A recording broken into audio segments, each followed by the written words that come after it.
Bem-vindos ao novo episódio do Medicina em Dia. Eu sou o Dr. Hugo Pellegrino Lô. No programa de hoje nós vamos conversar sobre o câncer de pulmão. Esse é um programa especial em homenagem à atriz Shelley Morrison, mais conhecida por sua atuação na série norte-americana Will and Grace, na qual ela interpretava Rosário Salazar, empregada e amiga da Karen Walker. Shelley Morrison teve seu primeiro diagnóstico de câncer em 1998, tendo que ser submetida a uma mastectomia radical esquerda. No ano seguinte, em 1999, ela teve câncer de pulmão e realizou a remoção de 3 lesões de seu pulmão esquerdo. Anos mais tarde, ela teve novamente câncer de mama e foi submetida a uma mastectomia total direita. Eventualmente, a atriz faleceu no Hospital Cedars-Sinai, em Los Angeles,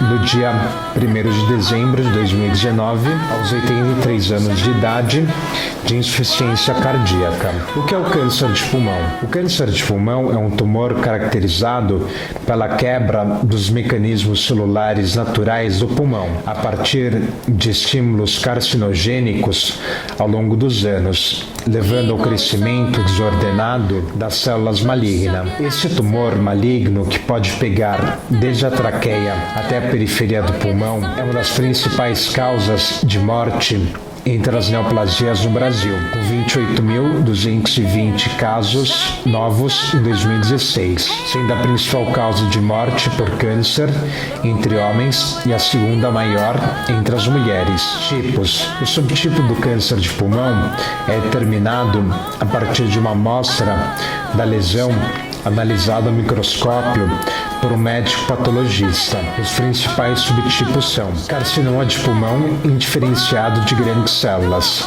também chamado de câncer de pulmão indiferenciado de células não pequenas. Ele geralmente cresce e se espalha mais lentamente do que o câncer de pequenas células, mais rapidamente do que os outros tipos. Esse tipo de câncer caracteriza-se por ser encontrado em qualquer lugar do pulmão, o que pode torná-lo mais difícil de tratar. O carcinoma de pulmão indiferenciado de grandes células é responsável por 10 a 15% dos cânceres do pulmão. Adenocarcinoma. Esse tipo é mais frequente atualmente, sendo responsável por cerca de 40% dos cânceres de pulmão. É também o tipo mais comum de câncer de pulmão entre os não fumantes. O adenocarcinoma começa nas células que produzem o muco e outras substâncias e costuma produzir mais lentamente do que os outros tipos. Carcinoma epidermoide. Cerca de 1/4 dos casos de câncer de pulmão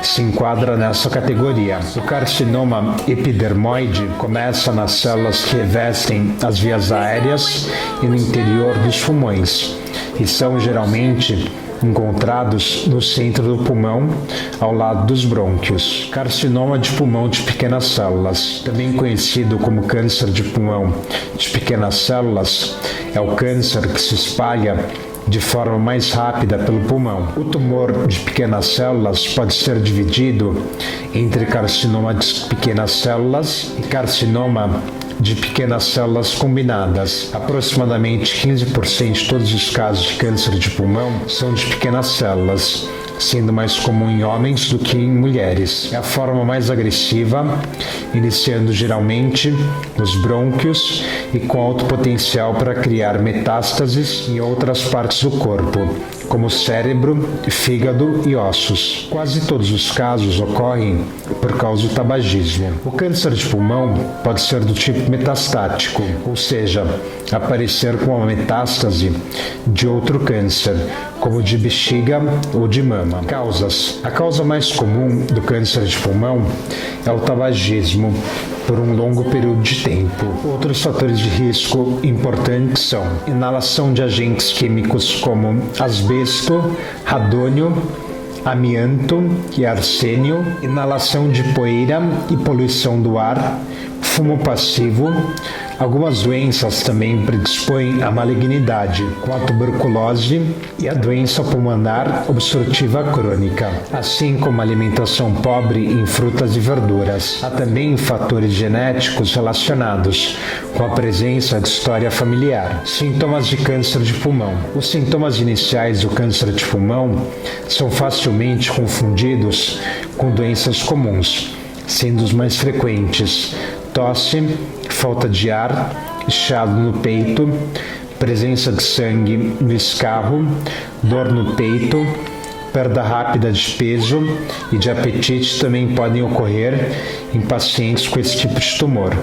É comum o paciente não sentir absolutamente nada na fase inicial, o que é um perigo maior, pois leva ao diagnóstico nas fases mais tardias da doença, buscando ajuda médica. Qualquer uma das manifestações de sintomas, principalmente se conhecida a exposição aos fatores de risco, deve servir como um alerta para a procura de orientação médica. Mudanças características da tosse, como aumento da frequência e produção de catarro, são indicativas para procurar um médico. Diagnóstico de câncer de pulmão. Dificilmente o câncer de pulmão é diagnosticado em fase inicial, justamente pela ausência de sintomas.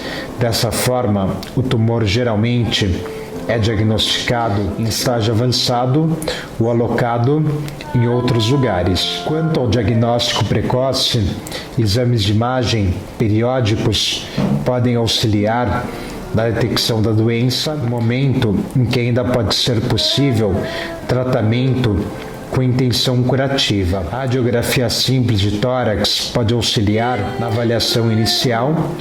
Qualquer suspeita de anormalidade no exame de raio-x levará à necessidade de se fazer uma tomografia computadorizada de tórax. Esse exame é de fácil acesso e fornece informações muito detalhadas sobre os pulmões, principalmente nos pacientes tabagistas. Caso esses exames evidenciem alterações suspeitas de câncer, será necessária a realização de uma biópsia, o que significa retirada de um pequeno fragmento de área suspeita para análise, que poderá confirmar a presença de câncer de pulmão. Exames. Há diversos exames importantes a serem realizados, tanto no momento diagnóstico quanto no acompanhamento.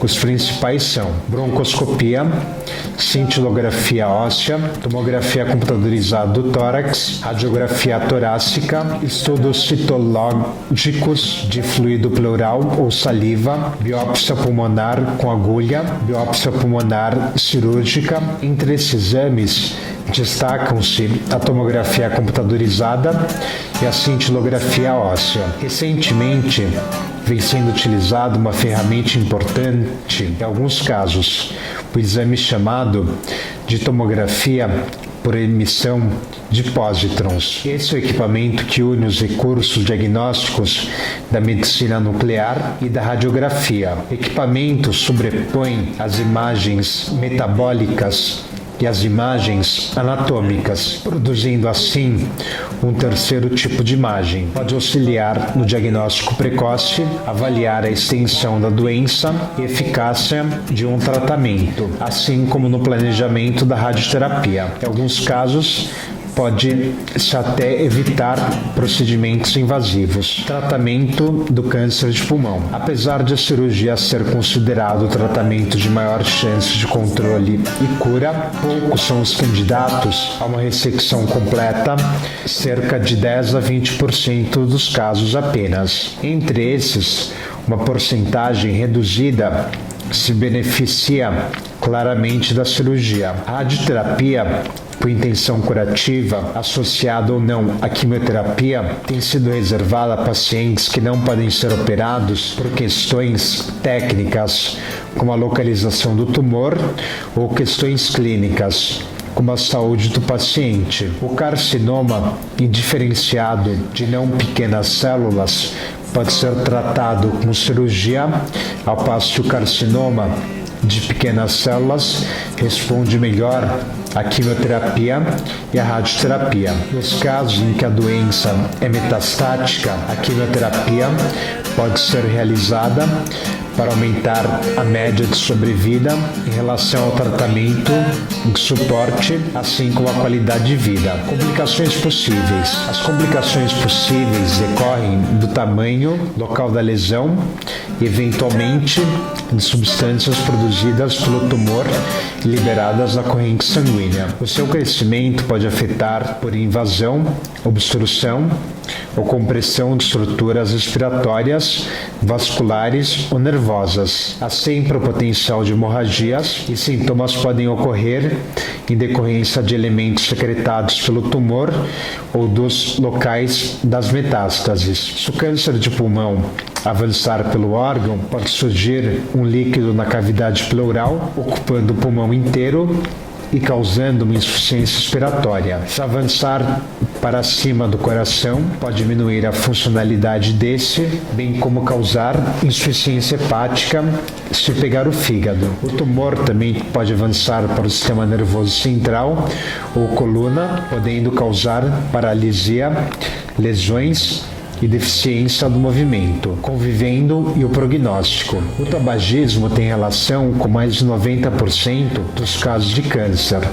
Dessa forma, cessar o cigarro deve ser o primeiro passo. Doenças complexas como câncer de pulmão exigem o acompanhamento de uma equipe multidisciplinar. Médicos, fisioterapeutas, cirurgiões dentistas, psicólogos e terapeutas ocupacionais fazem parte dessa equipe. Seguir suas orientações e utilizar corretamente os tratamentos de suporte prescritos são fundamentais para o êxito da terapêutica oncológica. Manter uma alimentação equilibrada, ingestão de água adequada e atividade física, assim como atitude proativa e otimista ao longo do caminho, são fundamentais. Câncer de pulmão tem cura? Segundo estatísticas do Banco de Dados SERR, do Instituto Nacional de Câncer dos Estados Unidos, o diagnóstico precoce do câncer de pulmão tem um papel fundamental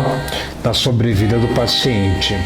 Quando o câncer ainda está localizado, a sobrevida de 5 anos ou mais é de 52,2%. Já a doença mais avançada, os índices de sobrevida diminuem. Na fase metastática da doença, esse índice pode atingir 4,3% de sobrevivência. Prevenção. Evitar os fatores de risco e aumentar os fatores de proteção podem ajudar a prevenir o câncer de pulmão. Pare de fumar. O tabagismo é o fator de risco mais importante para o câncer de pulmão.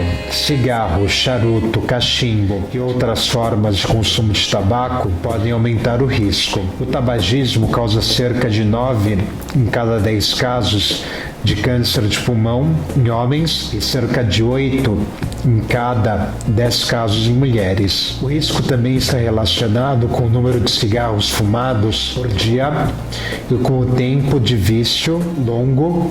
Quanto mais cigarros você fuma por dia e quanto mais cedo você começa, maior é o risco. Pessoas que fumam têm cerca de 20 vezes o risco de ter a doença em comparação com aqueles que não fumam. Evite o fumo passivo. Estar exposto à fumaça do tabaco é também um fator de risco para o câncer de pulmão. O fumo passivo é a fumaça que vem de um cigarro aceso, outro produto de tabaco, o que é exalada pelos fumantes. As pessoas que inalam o fumo passivo estão expostas aos mesmos agentes causadores de câncer, embora em quantidades menores. Suplementos de beta-carotenos em fumantes pesados. Esse nutriente está presente em diversos alimentos, principalmente naqueles com cor alaranjada, como a cenoura. A suplementação de beta-caroteno em pessoas fumantes pode diminuir o risco de câncer de pulmão, especialmente naqueles que fumam 1 ou mais maços por dia. No entanto, a suplementação não substitui a cessação do tabagismo, devendo ser utilizada somente com acompanhamento médico e associada com tratamento para largar o vício. Obrigado por assistir ao programa de hoje Eu sou o Dr. Hugo Pellegrino Lô. Para mais informações, peço que entre em contato comigo através de meu e-mail, hugo.lo@gmail.com. Até o próximo programa.